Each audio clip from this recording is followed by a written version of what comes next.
If your game started stuttering after an NVIDIA driver update, your FPS suddenly dropped, or the driver keeps crashing, installing another version directly over the old one may not fix the real problem. In this video, I'll show you how to completely remove the old driver, build a lightweight NVIDIA installation, and test whether the clean install actually improves performance. Before removing anything, download all the files you'll need. Start by downloading Display Driver Uninstaller, or DDU, from the official Wagnardsoft website. Then download NVCleanstall from TechPowerUp. I'll leave both official download links in the description along with the official NVIDIA driver page. Download the exact NVIDIA driver you want to install before continuing. Double check that you selected the correct GPU series, Windows version, and 64-bit driver. Once the files are ready, click the Windows icon and search for Create a Restore Point. Open it, select your Windows drive, and click Create. Give the restore point a name such as Before NVIDIA Clean Install, then wait for Windows to finish creating it. This gives you an extra recovery option if anything unexpected happens. Before removing the current driver, disconnect your internet connection, unplug the Ethernet cable or disable Wi-Fi.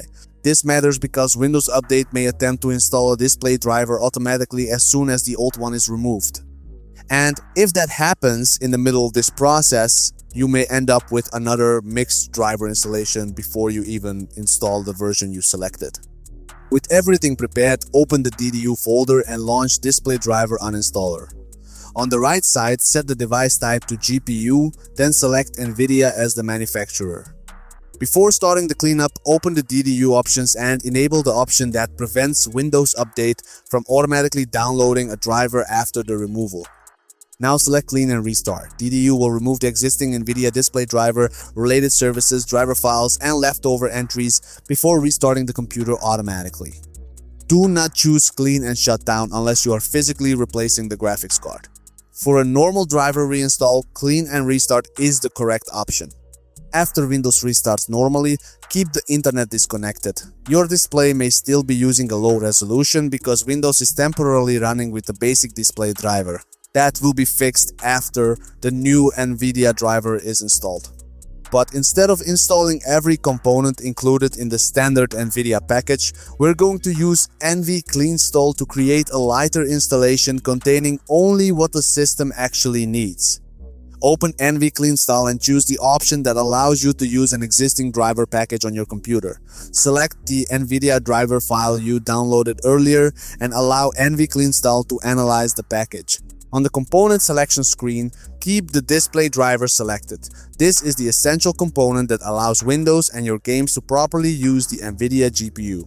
Keep PhysX as well. Some older and current games still use NVIDIA PhysX components, so removing it can create compatibility problems without providing a meaningful performance benefit. Keep NVIDIA Control Panel so you can manage display settings, G-Sync, resolution, refresh rate, and application-specific graphics profiles after the installation. For HD audio, only keep it if you send sound through an HDMI or DisplayPort connection. For example, keep it if your monitor, television receiver, or capture setup receives audio directly from the graphics card. If you only use motherboard audio, USB headphones, or a separate sound card, you may not need the NVIDIA HD audio component.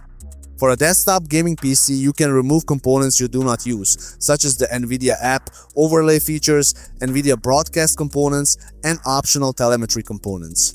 The goal is not to remove everything with an unfamiliar name. The goal is to keep the driver functional while avoiding software that you genuinely do not use. And this is where people often go too far. A lightweight driver can reduce unnecessary background components, but aggressively stripping required files will not magically increase FPS. Continue to the installation options. Enable the clean installation option so the new package resets existing NVIDIA profiles and installs the selected components from a clean state.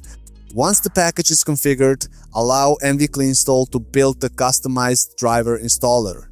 When it is ready, run the package and complete the NVIDIA installation. Your screen may briefly flicker, turn black, or change resolution while the display driver is being installed. That is normal. Do not restart the PC or close the installer while it is working. When the installation finishes, restart the computer. After Windows loads normally, reconnect your Ethernet cable or turn Wi-Fi back on. Now we need to verify that the installation completed correctly, instead of assuming everything worked.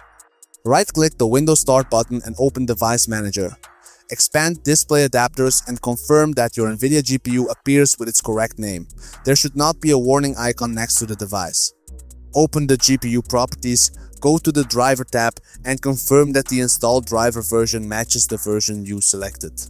Once the installation is verified, restore only your essential NVIDIA settings. Do not immediately import an old profile or change 20 global options at once. If the previous problem was caused by a broken or conflicting profile, restoring everything immediately can bring that problem straight back. And if the clean installation did not fix the problem, the next step is comparing another NVIDIA driver version under the same testing conditions. Sometimes the newest driver works best, while another game may perform more consistently on an older version. Comment below with the NVIDIA driver version you are currently using and whether your main problem is low FPS stuttering, crashes, or visual glitches. If this guide helped you, make sure to hit like and subscribe for more PC optimization tips. Thanks for watching, and I'll see you in the next one.